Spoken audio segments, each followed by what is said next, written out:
On est le 27 septembre 2025 et je suis en train d'atterrir dans le pays qui sera le plus gros coup de cœur de ma vie. Bien sûr, moi je ne le sais pas encore. Là, je suis juste sous insomnie et je comprends rien à ce qui m'arrive. Franchement, je suis loin d'imaginer que je vais tomber amoureuse du pays.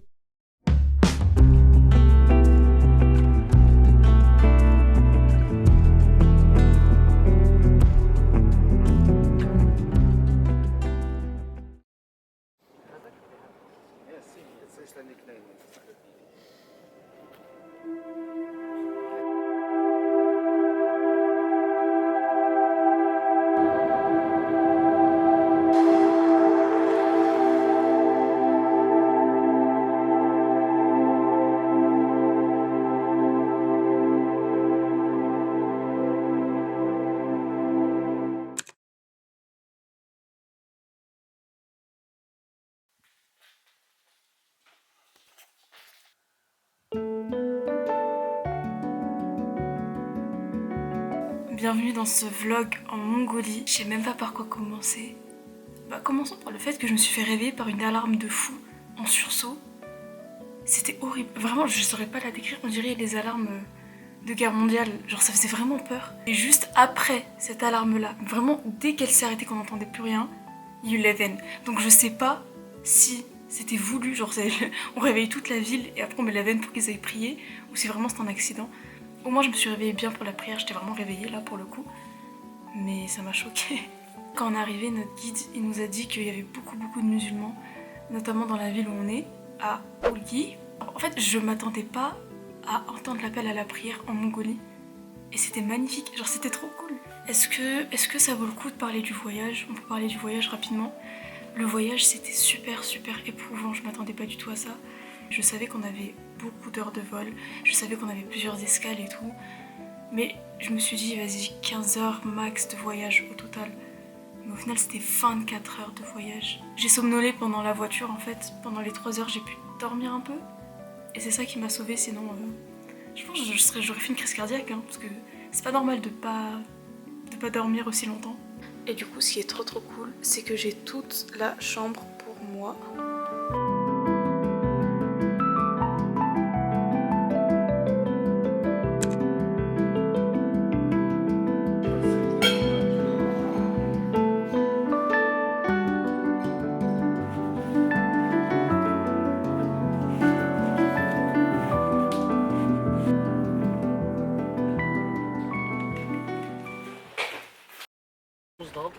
Cette expédition, on la fait pas tout seul. Déjà, il y a mon père et moi.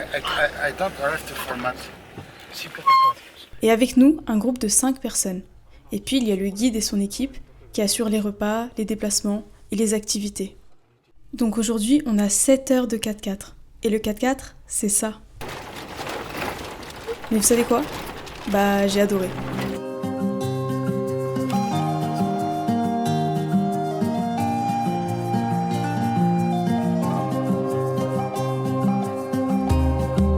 J'ai trop froid là, je meurs de froid. On est sorti 30 secondes pour faire des photos. Il y a tellement de vent. Il y a tellement de vent, je peux pas. Et tu sais que j'ai failli m'envoler. Mon téléphone, il a failli partir de mes mains. Ah, je suis choquée. On est à 3000 mètres d'altitude en fait. Je suis choquée.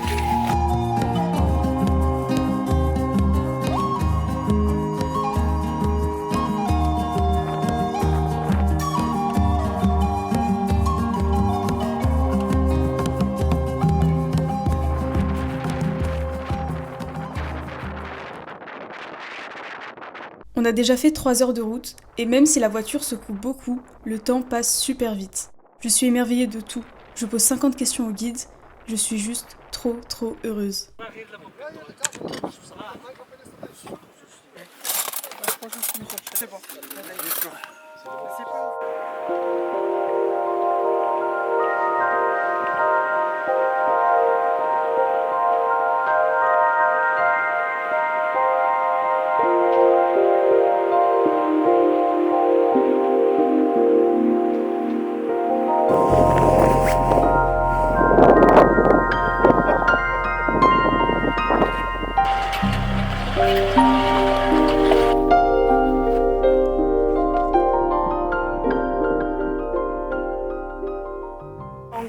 ça c'est une tombe où il y a une famille dedans.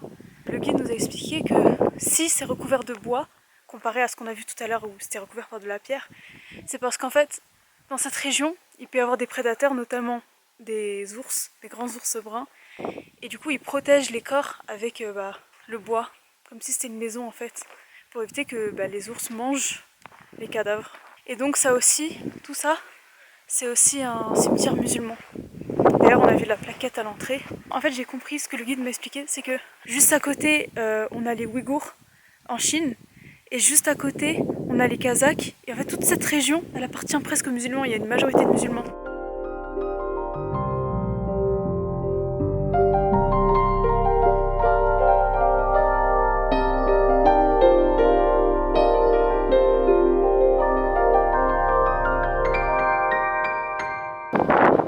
Ah yes, we can see the moustache. Ah oui, là. Il y a une moustache et ça représente un homme. Mais la vue derrière, enfin je suis désolée, mais la vue... Enfin, c'est même pas aussi beau dans la caméra qu'en vrai.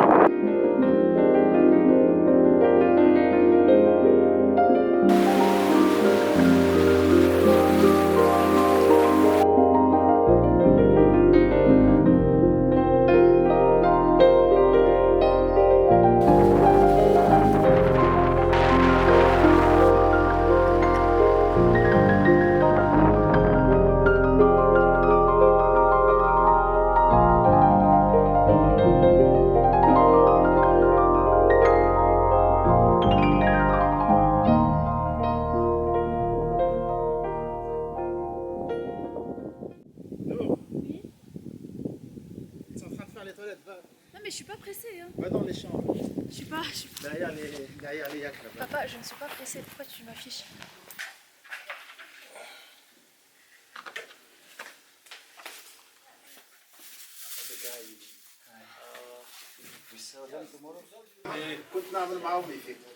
Il y a l'altitude, Ça, le c'est nombre du d'heures, fromage le nombre de kilomètres, yak. et tout la flèche. Et enfin à base de lait de yak. On est arrivé Et c'est jusqu'à- super on est quasiment solide. à la frontière en fait. Et c'est bon, en Tu vrai vas voir, pour l'instant les- c'est pas si fort que ça.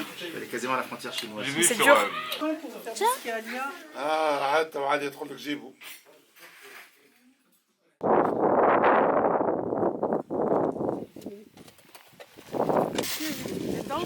C'est pour le matin pour boire le café. Non, c'est les toilettes. On est enfin arrivé chez la famille nomade, chez qui l'on va dormir 2 jours. Pendant que certains s'installent dans les yourtes, moi j'essaye de faire la connaissance du petit qui s'appelle Ali. Allez, Khan. Allez, Khan. Tout à l'heure il était bien éclairé. Mais... Là c'est mieux.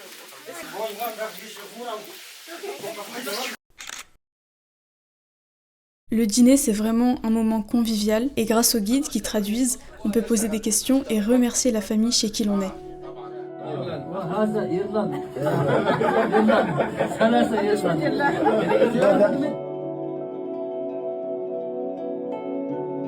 Je vous assure que personne n'aime les cheminées et les poêles plus que moi. Je peux rester des heures devant comme un chat à repenser à ma journée. Et là, je me sens tellement réconfortée, tellement chanceuse d'avoir appris et vu des choses incroyables. Vraiment que de la bonne fatigue.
J'ai envie d'aller près de l'eau parce que, je sais pas, peut-être c'est glissant. En fait, comme il y a de la brume, d'un côté c'est beau, ça donne du charme, mais de l'autre, ça cache la forêt de d'arbres.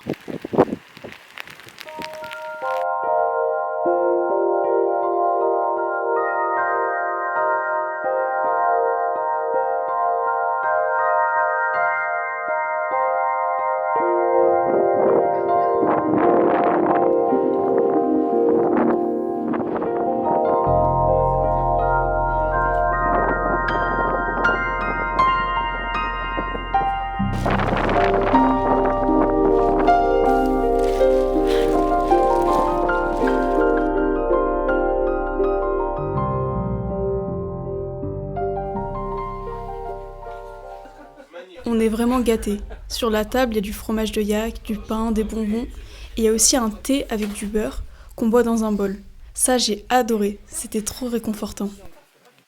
Là, le guide nous montre les différents jeux auxquels les nomades jouent. Donc en fait, c'est des osselets d'animaux qui sont peints et ensuite utilisés comme des pions, des cavaliers, même des catapultes.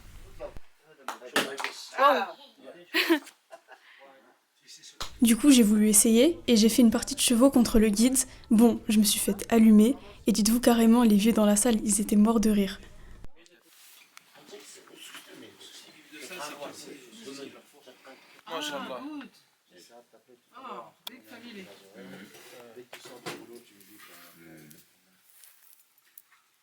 Notre hôte est super chaleureux et comme on est à l'aise, on lui pose plein de questions. On lui demande par exemple ce qu'il pense de l'Europe, du monde. Il nous dit qu'il n'est pas trop au courant et qu'il en pense rien. Il se concentre surtout sur son quotidien. Comme ce sont des Mongols d'origine kazakh, donc musulmans, on demande comment ils font le ramadan. Et ça, pour le coup, c'est vraiment comme nous, il n'y avait pas de différence. Faut savoir qu'ici, pour se marier, il y a une ancienne tradition qui veut que l'homme kidnappe la femme qui l'intéresse. Donc nous, en rigolant, on demande si c'est leur cas. Et il nous répond très sérieusement que oui, bien sûr, et sa femme nous raconte, comme si c'était anecdotique, comment un jour il l'a ramassée à cheval. C'était vraiment trop bien de pouvoir échanger avec eux, leur poser des questions. Franchement, ils étaient vraiment chaleureux, et ils m'ont même présenté à leur fille de 15 ans. C'était vraiment un bon moment.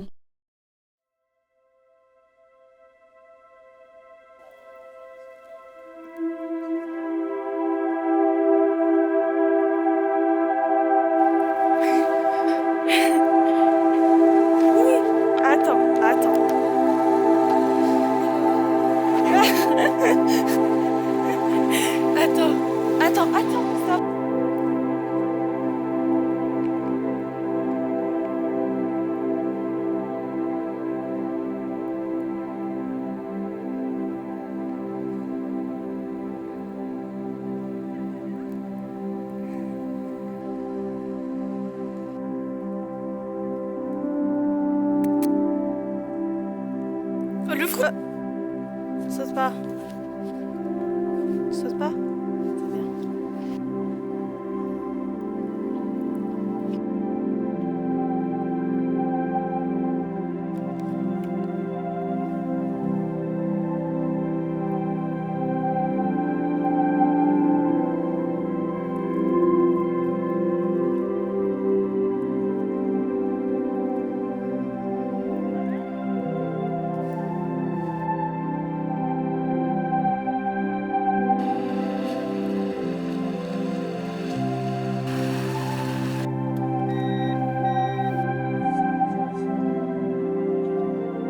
Là, j'ai demandé au guide est-ce que la famille chez qui on était, parce que là on est parti, ils avaient compris qu'il allait neiger, parce qu'il a neigé du jour au lendemain. En fait, pendant la nuit, il y a eu beaucoup de vent, et le matin, quand on s'est réveillé, il y avait de la neige partout. Et du coup, je lui ai demandé est-ce que la famille, elle avait un moyen de savoir qu'il allait neiger, parce qu'eux, ils regardent pas la météo, ils sont pas forcément connectés sur les téléphones. Est-ce qu'ils allaient savoir? Et il m'a dit que hier, la maman de la maison, elle allait traire les yaks et elle a vu qu'ils donnaient pas de lait et du coup elle a compris qu'il allait neiger par la réaction des animaux. Et qu'en général, c'est les animaux qui annoncent aux familles qu'il est temps de migrer, enfin comme c'est des nomades, d'aller dans des zones où il fait plus chaud. C'est les animaux qui annoncent ça parce que quand les animaux commencent à s'éloigner de la maison ou de la yourte, quand les animaux commencent à migrer d'eux-mêmes et à s'éloigner de plus en plus, c'est un signe que la famille doit suivre et aller dans d'autres pâturages.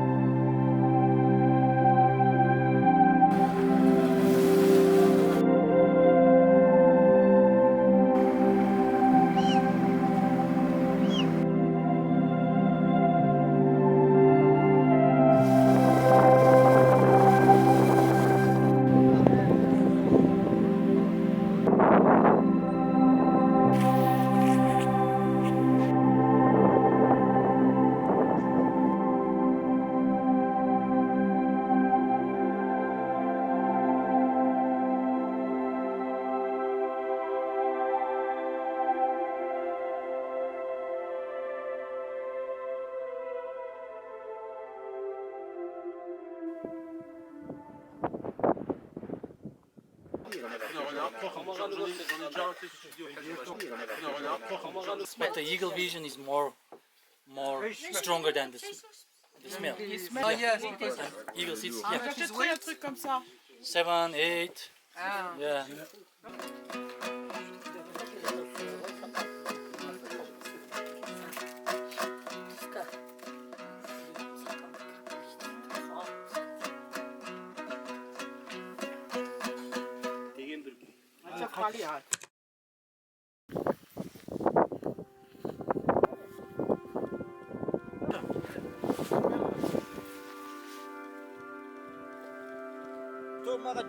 Comme le concours de chasse à l'aigle est dans 2 jours, le chasseur chez qui l'on est entraîne son aigle avec plein d'exercices différents. Le premier, c'est de l'appeler et le faire arriver sur le bras. Pour le deuxième exercice, le chasseur avance lentement à cheval et traîne une proie morte que l'aigle doit attraper.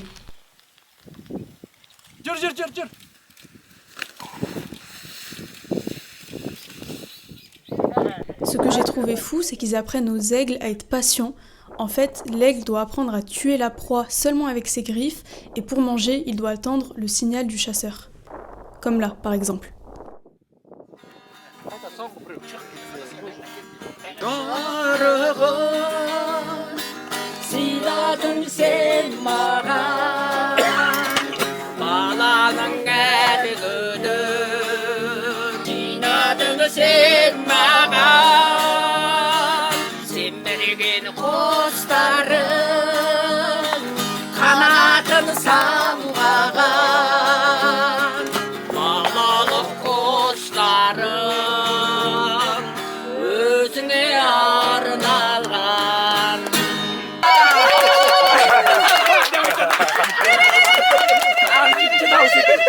Oh là là, bravo.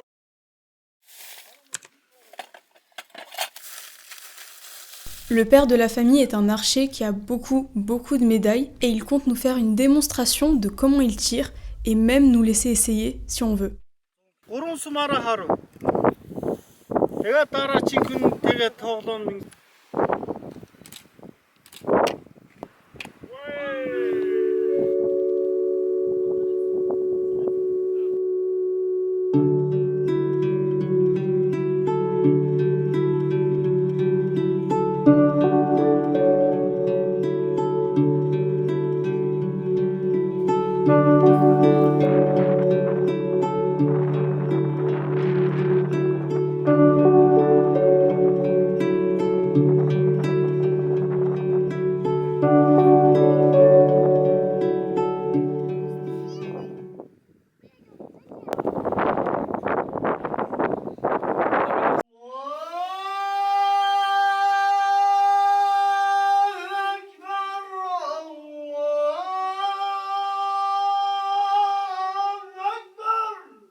C'est de la pâte, hein, c'est pas du légume. C'est du chou, non? On est enfin arrivé à la maison d'hôte et on est mort de fatigue. Après 3 jours de yourte, je peux enfin prendre une douche chaude. Enfin vraiment, je suis tombée KO.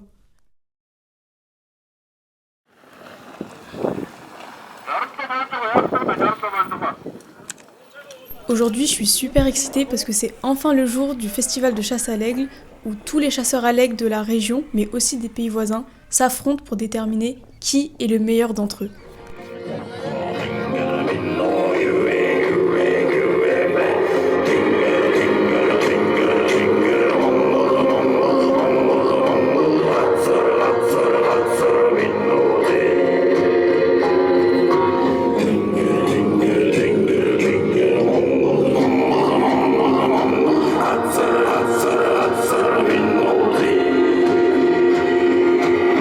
Aujourd'hui, il y a beaucoup de vent, donc tout le monde retient son souffle et se demande quel aigle va réussir à se poser sur le bras de son chasseur.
En fait, comme les deux cibles sont trop proches les unes des autres, quasiment personne n'a réussi à toucher les deux.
On arrive à la fin de notre voyage et je me sens un peu...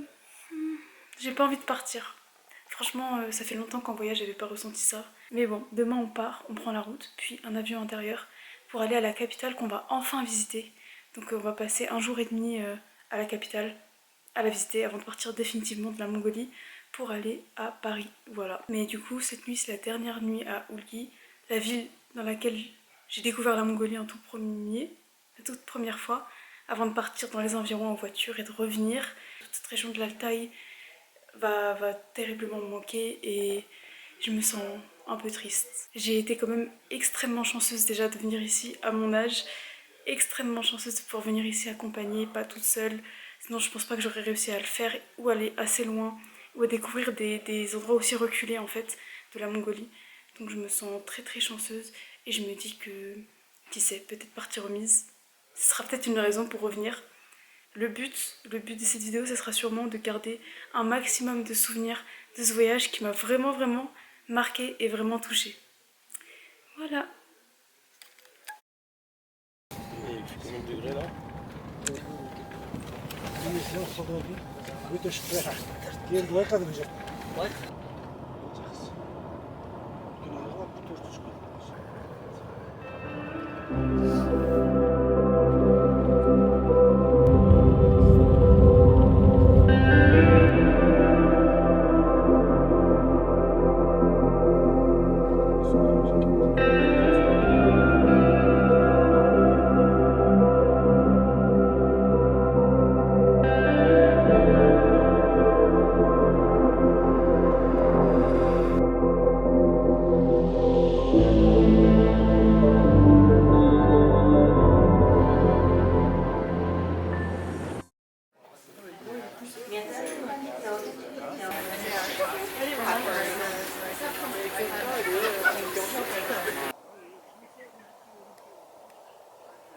En gros, on a atterri, donc déjà moi je suis claquée, j'ai le contre-coup de...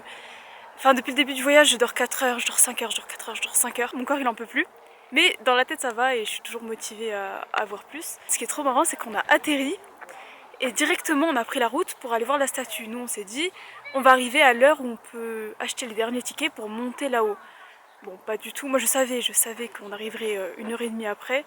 On arrivait juste avant qu'il fasse nuit. Ça veut dire qu'on peut pas monter en haut de la statue, mais on peut la voir et on a quelque chose comme peut-être 15 minutes, 10 minutes pour faire des photos, pour voir la statue avant qu'il fasse nuit. Donc, on arrivait juste. Du coup, dans le groupe, c'est un peu semé la discorde entre les gens qui voulaient pas venir, entre les gens qui voulaient absolument voir la statue, coûte que coûte, même s'il fallait faire des heures de route. Ça a créé de la discorde, mais c'était marrant. Donc, on a la lune qui est en train de monter, qui est magnifique. Et on a les collines de Mongolie. Et comme vous le voyez, ce qui est trop cool, c'est que c'est différent de là où on était avant. Parce qu'il y a beaucoup plus de vie, beaucoup de bâtiments un peu partout. Enfin vraiment, je vois le côté ville que je voyais pas à Ulgi. Et en fait je comprends qu'Ulgi c'était vraiment une petite ville.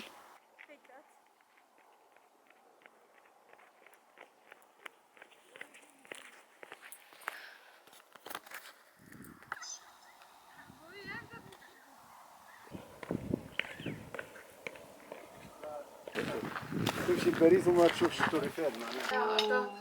ناكل السوق وبعد ناكل Pizza and This is whose soup is? Aujourd'hui, dernier jour. Je suis un peu triste, je veux pas partir. On va visiter la ville d'Ulaanbaatar, on va faire un musée, on va faire un temple et on va faire les boutiques et on va rentrer dormir parce que demain on part à 5h du matin, je suis trop triste. Voilà, dernière journée, on visite la capitale.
Nous voilà au marché de Narantul pour acheter des souvenirs.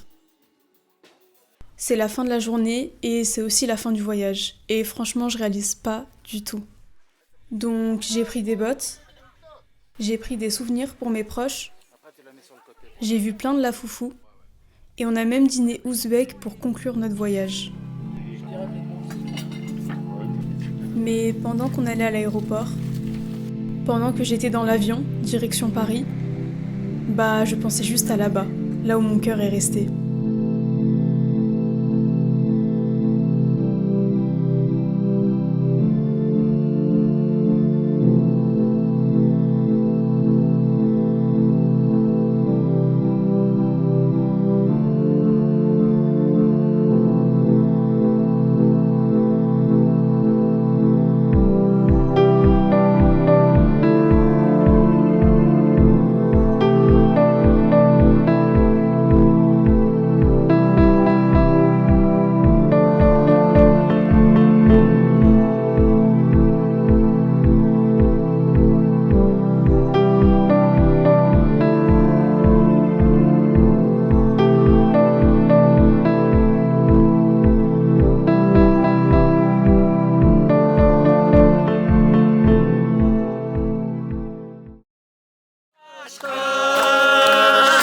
En tapalmon, yes,